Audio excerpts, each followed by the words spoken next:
Kung nasabi ko sa'yo ng maaga, sa ganong age, hindi mo na maranas yan kasi pipigilan mo na dito. Magbabago. Bagay lang sa'yo pag dumating yung lindol, kahit nangyari man yung lindol, hindi ko mapigilan, hindi natin mapigilan, ikaw naman, safety.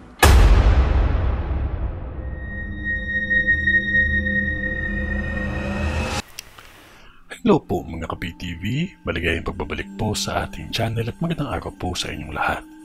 Sa video na ito ay tatalakayin natin ang pagkagulat ng mga residente sa probinsyang ito dahil sa tatlong malalakas na dilubyo ang hahambalos sa kanilang lahat.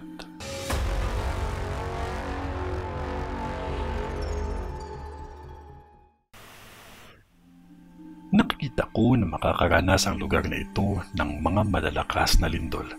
At hindi lang isa o dalawa, tatlong lindol ito. May isang lindol na malakas na nagdulot ng matinding pinsala. Isang pagyanig na halos masabi ng lahat na ngayon lang nila ito nadanas.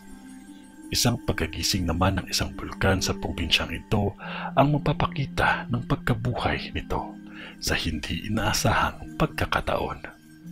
Isang tulay din dito ang nakikita ko na masisira ng biglaan. Sa pagsapit ng tag-ulan o bagyo, isa ang kanilang probinsya ang makakaranas ng matinding hamon ng kalikasan. Matinding baha na animoy naging dagat ang paligid.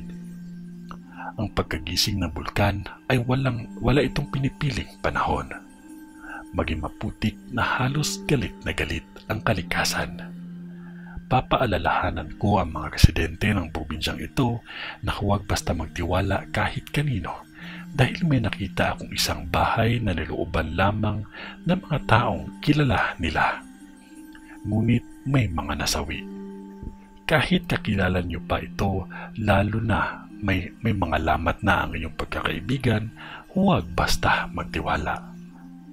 At lahat ng mga lumalayag sa karagatan, maging maingat dahil may aksidente akong nakakita na halos lahat ng sakay ay nasawi. Maging maingat lamang ang lahat at kung ano man ang nakikita ko sa vision ko, yun lang din ang aking masasabi dahil Diyos pa din ang nakakaalam sa lahat. Maging maingat at manalangin palagi. Ito ay ang vision ni Madam sa Camarines.